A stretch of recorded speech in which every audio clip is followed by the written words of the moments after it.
What is going on, guys? This is Basco Show, the average player. Welcome back to a new Shadow Legends video. Today I want to talk about the mythical champions. The right community is going nuts about them. I saw many video content creators saying that they're gonna break the game, that this is gonna be the end of Shadow Legend. Plario, what are you doing? And all these kind of like negative videos. And I've been playing for 4 years, and I've probably been watching video about Red for the last 4 years, and every time a major update comes into the game, there's always been this kind of video. There's always been like them saying, this is the end, you know, we're not gonna be able to play anymore, all these kind of negative like videos. I don't know if they do it on purpose because they wanna get like visions, or like maybe they're just clickbaits, or they actually think of this and they trying to be like drama queen. I'm not really sure, but to me, it's too early to judge this new system. I obviously scared as well because we already have this massive power grid in Shadow Legend, where we have like certain champion that can reach very high like stages of raid, but then you have this like handful of champion that can literally like win you a fight just because you have them in your team. And then with this new mythical champion might happen the same thing. You know, you might get them and you're gonna be stronger than everyone else just because you have one. Okay, now let me open up the website and let me tell you why I think that, and let me tell you why Plario is not gonna abuse these mythical champions. Okay, so we have these 5 new champions, and they all have one thing in common. They have this thing here called metamorph. So I believe that to be a mythical champion, you have to have this metamorph into your kit. And if you look at the champion, like if you read at the lore, you'll find out that she's a tree, okay, and then he's a dwarf, he's just a orc, she's an orc, she's just a human with like a mask of a wolf. She's not a skin wolfer in this form, she's just a human. And then he's a like second order champion, it's like a light bringer. So how do they get this metamorph, this unique ability to make them mythical? Basically, they all have these things in common. If you read at the lore, you will find out they get the metamorph by accident, by mistake, by like dark magic, by like being torturing. It's something that happened to them. They didn't born with it. Plario make us understand that this thing doesn't happen to every champion. It only happen after certain circumstances, but these circumstances are unlucky.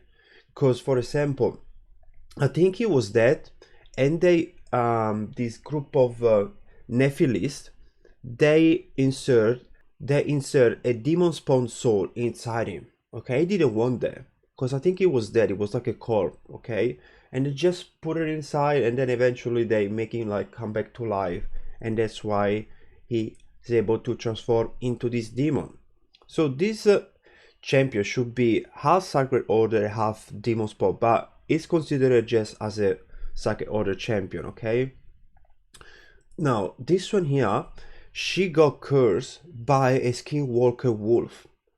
The skinwalker wolf bites her, and then she got this curse that make her transform into this form. Okay, it's not that she look at the moon and she just transform. Doesn't work like that. And then in her lore, you can see all the references to like Shadow King. Maybe there is a shapeshifter. Maybe it's gonna be the new mythical champion from the skinwalkers. And then there are other names in the lore. If you go check it out, you can understand all the thing about it. This one here, she basically got tortured for like years or something, and by this necromancers, and because she got tortured like so bad and for a long time, they change her body into this thing. So her blood apparently burns, and now she can control her blood and she can transform into this like berserk form. So that's why she's able to metamorph, because she got tortured for years and years by these like dark magic necromancers basically. And then we're gonna jump into him. He's my favorite like so far from his kit, just the way he looks. He's able to transform just because he found this stone, and then he worked on this stone. They had like this mystic power, dark magic power. He works on this stone for so long with all this knowledge, and he built these gloves with it. So this glove has this stone power inside, and from the glove he's able to transform like Iron Man, sort of, where you have a piece of the armor of the Iron Man you put on yourself, and then the nanobots follow the rest of the body, and that's how you have Iron Man. The same things happen to him. Basically from the glove he gets this whole armor, and he's only able to do this because he found this magic dark stone into the deep of the mountain, stuff like that. So go check her out if you want to know more about this. And the last one is this creature. She's like a half tree. It's like an ant if you watch like Lord of the Rings. So she was literally like sleeping next to a mother tree. There's basically this big thing here around her, right? So there was the mother tree, and all the rest of the trees, her family sort of were just like resting. And then this curse came to the Mistwood. They cursed most of the tree died. She survived, and then she went back to this Mistwood one day. She jumped into the mother tree. The mother tree was still corrupted by this thing, so she kind of got fused with it and something like that. So like I say, she didn't born with her. She happened to get her by, let's say, an unlucky situation. Okay, so what this make me believe is that Pladio is not gonna just start making mythical champion out of nowhere. There is a lore, there has to be an explanation, and I don't think Pladio is gonna abuse this system. And what I mean by that, if we jump into the index, we can obviously see that we already got the dwarf, we got the silver watcher. I think we're gonna have one from the Shadow King. It's gonna be the shape shifting dude that they mentioned in one of the lores. I think this 4 faction, they can have easily one champion they can metamorph, okay, because metamorphs are all linked to dark stuff, and this faction here, they all are basically into the dark. So demon spawn, undead, you can just make a dude like go and I don't know, like transform into like a skeleton or something, but has to be something that happened to them. Obviously Dark Elf, the 9 relevant.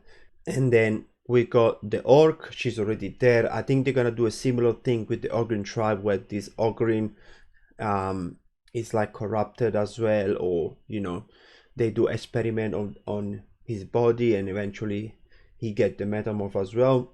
Skinwalker, like you seen her, she's not a skinwalker. She just gets it because she gets by this skinwalker curse.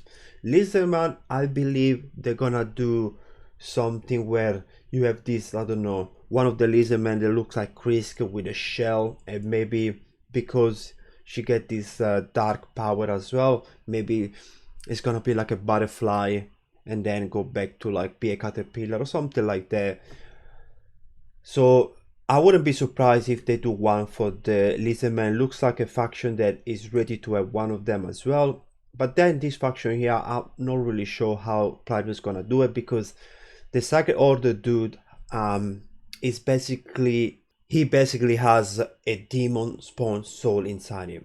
That's how they make him be able to do the metamorph. I don't know how they're gonna do barbarians, high elves, and battle lords. Even though barbarians, they can do something with like, you know, some gods or something like that, but like I said, has to be something towards like the dark side.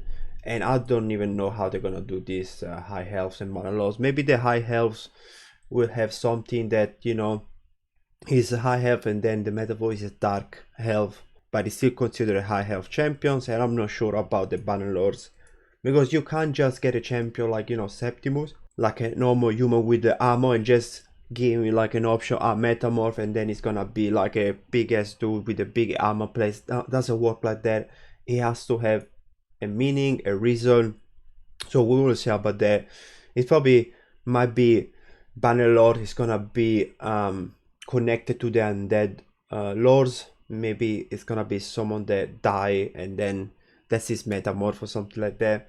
So I believe at the end we're gonna only have 15 mythical champions, and then when they're gonna have this new faction, maybe they're gonna get one. And I hope, and I really hope Platinum is gonna do that. I don't wanna see like this game going to just mythical champions, especially with the system that they're gonna introduce, where they want to basically do this pool with this prismal shard, and they wanna basically have rares, epic, legendary, and mythical all in this pool. So it's gonna be so hard to pull them. Plus the cost of this shard is gonna be like way higher than sacreds, and the rates, they must be like really low, right? So I really hope they stick to 15, one of each faction, and they see they're gonna be like the best for every faction as like champions. Another thing that I think Platinum will do, it will basically let us have one of those champion for free, or another one that they're gonna add maybe after November, after like Yukong lodging champions event. Basically they're gonna just give us one for free that we can collect. So it would be a way for Platinum to, you know, make us happy, and then they're gonna lock the rest of those from pools. And maybe in the future, maybe like, you know, around December, January, they might do a fusion on one of them as well. So I don't think Platinum will be too greedy to just like lock them behind sharp pools, because like I say, they're gonna be so expensive, and I don't think they're gonna give us any of those for free. Their kit are like really good. Maybe the weakest one for me is this one, if I'm not mistaken, but this one, she hit like a truck. This one here, she hit really hard. This one ignores so many things. He's probably the most powerful of all of them. His kit is like Tara's, but like with steroids. And she's an amazing support. She can petrify, she can put stone skin on herself. I don't think Platinum will ever give us one of those for free, but expect to have fusion, guys. So make sure that when you have those weeks where we're waiting for news about fusion, save your shards, save your energy, make food so you're ready, because if Platinum make fusion about the champion, you know that this fusion are gonna be really expensive. Like if you guys remember Emic fusion, where the threshold was really high, these next fusions on this champion, they might be even higher. So you gotta save resources, obviously. And I wanna finish the video by saying that we don't even know what rarity we're gonna pull them. Are they gonna be 7-star champions? Are they gonna get to level 70? What do you need to make them, you know, jump from like, you know, 5, 6, and 7-star, for example? I don't think we're gonna need chickens for those. I don't believe that, because they might use a different material, something that is like obtainable only by playing the game. So they're gonna try and limit us to having those metamorph champions. I believe like we can pull the base form, right, and then we can play with it, we can take it to level 60. But then if we want to use this form, you need to maybe find this new material, and then we're able to level up this champion to 7 stars maybe, and then we have to take him to level 70, and then we have to take him to level 70, and to take it to level 70 we might need an absurd amount of experience, like something that I've seen that many games have done when they introduce 7-star champions on the game. You know, you go from like 200,000 experience needed to take it to level 60 to like 2 million experience. Trust me, they're gonna probably do an absurd amount of experience needed for this champion to get to level 70, and that we don't know how we can get those skill tomes, the mythical tomes, but Platinum is not gonna let us buy them at the beginning, because they never done them where they introduce something to the game and then straight away the week after the release they're gonna like sell you that stuff. So they might sell these mythical stones like 2-3 months after the release. So at the beginning everybody has to maybe farm the content where these skill tomes can come out, and it's gonna be a solo grind for everybody. Krakens, you know, free to play. I think it's gonna be like that. So it's not like as soon as this champion they drop, they're gonna storm the land of Red Shadow Legend, and then we're gonna struggle to fight them.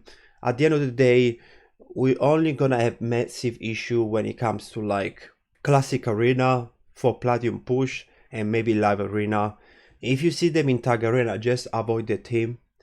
If you get them against in live arena, just ban them. I know you might think, yeah, but who do I ban? Yumeko or the mythical champion? Maybe go for the mythical champion and bad luck, because either way you're dead anyway. So, and it's the same thing when you have Taras and Yumeko. You have to decide, who do I ban?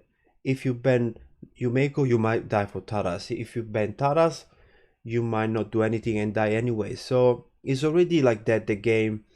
There's not much you can do about it. So you need to have center champions, and maybe because you're gonna be able to put one of those one day, maybe you're gonna have a chance to fight against Taras. That's my hope. Okay, this is it for this video, guys.